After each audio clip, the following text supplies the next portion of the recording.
This DIY build, it's gonna save you like 50 bucks and your lower back. But this monstrosity, it's gonna cost you your fingers, no joke. Welcome to Mechanical Nightmare.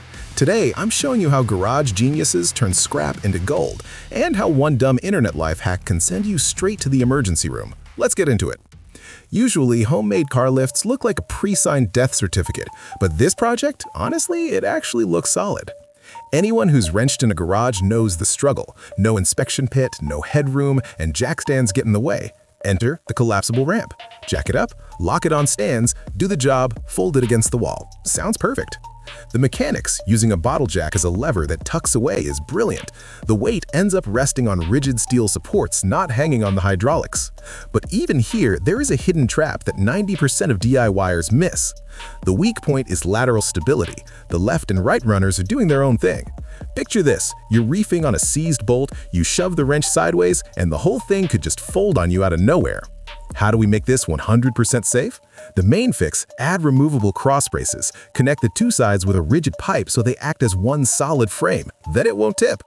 And obviously, the quality of your welds here is literally the price of your safety.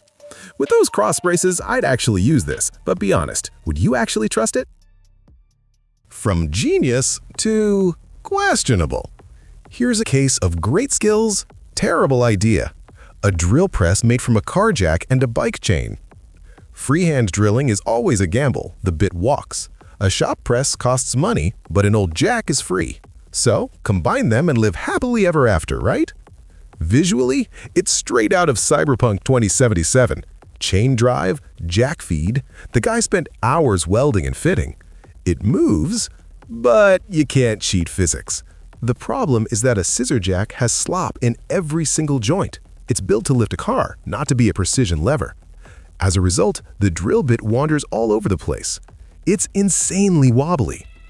The fix? Ditch the jack for the feed mechanism, replace it with a simple rigid lever and a return spring. It'll be way more accurate. And for the love of God, make a proper collar for the drill mick. Don't use a hose clamp. Question for the fabricators. Is it worth ruining a good jack for a crooked hole, or is this just for the views? From sketchy presses to hand tools, this guy builds a universal set. A chain offset extension for tight spots and a beefy homemade ratchet. The extension works great. It transfers torque deep into the mechanism. Sprockets, shafts, solid. But with the ratchet, he went full mad scientist mode. He takes a sprocket, makes a pawl, and mounts the pivot on a bearing. The idea is to make it spin smooth. But then he does something that makes every mechanical engineer flinch. He welds the bearing directly to the handle. Arc welding on a hardened race. Bearings and welding do not mix. The heat ruins the temper, softens the steel, and warps the race. That bearing is going to seize up or disintegrate in your hand the moment you apply torque. If you're building tools with bearings, press fit or clamps only. Never weld them. Better yet, buy a ratchet repair kit for a couple of bucks. It won't fail you. I'll give him points for creativity though. Admit it, who here has tried welding a bearing? How long did it last? If the last project just breaks in your hands, this next one is coming for your fingers. A homemade sliding miter saw using shock absorbers. A good sliding miter saw is pricey, and we all want straight cuts. This guy mounts a circular saw on rails made from old car struts. Looks like a real machine. Nice paint job, but looks can kill. Shocks aren't linear rails. The shafts have side-to-side play. That means when you slide it, the saw blade is going to wobble. You'll never get a square cut. But a bad cut is the least of your worries. Look at the blade. It's completely exposed. No retractable guard. Miter saws are hungry beasts. One slip to brush away sawdust, and it's game over. Plus, with that play in the shocks, the blade is guaranteed to bind and kick back. If you insist on building this, use proper linear bearings and hardened shafts, and absolutely mandatory requirement, install a spring-loaded blade guard. Without it, do not approach this machine. Woodworkers, would you trust your hands to an unguarded saw? Safety regulations are written in blood for a reason. Next lot. Trying to turn an angle grinder into a universal soldier. A transformer shroud with dust extraction. Looks like a tank, probably weighs as much.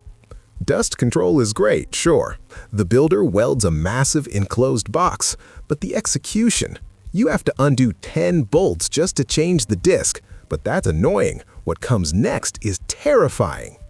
At the end of the video, the builder makes a fatal mistake. He puts a toothed wood-cutting blade on the grinder. This is where physics comes to collect its debt. Grinders spin at 11,000 RPM. Abrasive discs grind, saw teeth bite. If that blade grabs the wood, it kicks back instantly. A grinder has no riving knife, no slip clutch. The tool gets ripped out of your hands with massive force, and that heavy steel box, it's flying straight into your face. Here's the rule. Want to cut wood? Buy a circular saw.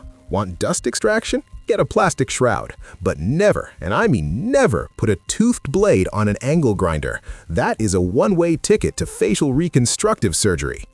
Hit like if you agree that cutting firewood with a grinder is basically Russian roulette. That's it for the mechanical madness today. Keep your hands attached and your eyes open. In the next episode, we're looking at electronics that explode and shameless fakes that are lying to your face. Subscribe so you don't miss it. See you in the next one.